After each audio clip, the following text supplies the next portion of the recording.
It was just after 7:30 this morning, north of Los Angeles, when police cruisers and ambulances went screaming through another suburban neighborhood. Authorities say a 16-year-old walked into Saugus High School in Santa Clarita carrying a backpack and opened fire. We've got an active shooter at Saugus High School. We need all units to respond. Today, they said, was his birthday. No agent, Students were hanging out near the entrance when the alleged gunman approached.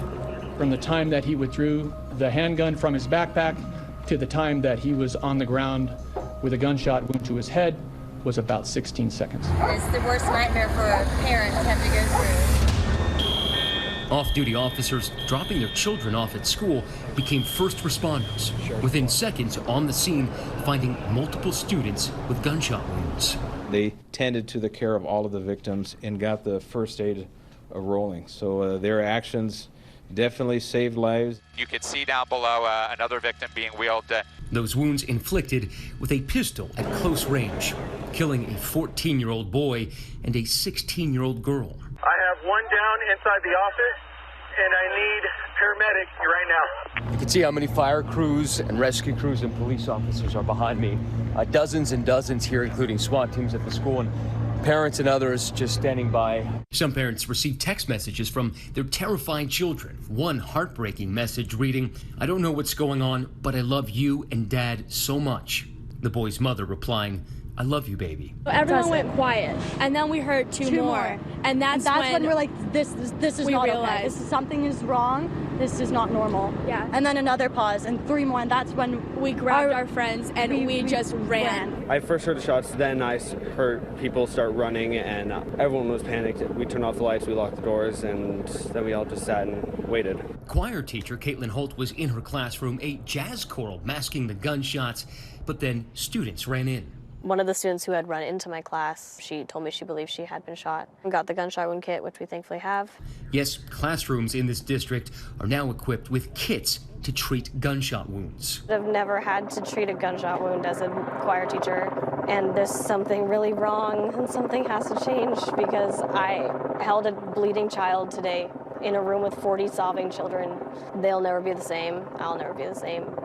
I just yelled at my teacher. I said, we got to lock the doors right now. 17-year-old Hayden Trowbridge's parents had been preparing him for this day since he was 4 years old, he said. I did have my water bottle just in case, because it's like a deadly weapon, just in case someone came into the classroom. K-9 units checking abandoned backpacks for possible additional weapons or explosive devices. Some students locked in classes for more than 2 hours before being led to safety. Authorities say the shooter, who is in custody, shot himself and is in critical condition. The weapon that he used was recovered at the scene. It's a .45 caliber semi-automatic pistol, which had no more rounds in it. It'll be interesting to see where the firearm came from. Did it belong to a parent? Did he borrow it? Was it his? There have been at least 30 shootings on school grounds this year.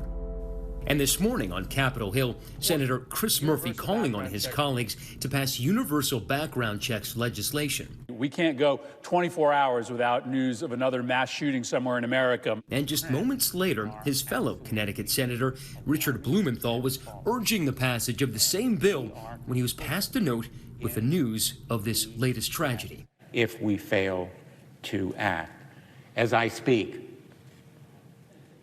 on the floor right now, there is a school shooting in California. How can we turn the other way? How can we refuse to see that shooting in real time, demanding our attention? And amidst the swarm of rescuers outside that school were terrified parents. My hands were shaking. I was crying. I didn't know what to say. I didn't know what to do. Do I go to work? Do I turn around? As parents, you go to work every day to provide for these kids, and the last thing you want to hear is they've taken a bullet. They're just kids trying to get an education. Authorities say the teen's motive is still unclear, but investigators are scouring his social media accounts, finding some disturbing messages. It says underneath his pseudonym, Saugus, have fun at school tomorrow. I can confirm that that was posted on his account, and I can also confirm that it has been changed since this incident. If somebody has altered that It's really important for law enforcement to figure out who altered it and why. I guess I'll be surprised if they don't find a fair amount of information online. And tonight, yet another community in America is setting about burying its dead. And again, they are children. We always think that these are drills, that they don't really happen here, and unfortunately it did, and everybody's just in shock. We're all in shock. We're horrified. It's a great community, and for something like this, it's too close to home. For Nightline, I'm Matt Gutman in Santa Clarita, California.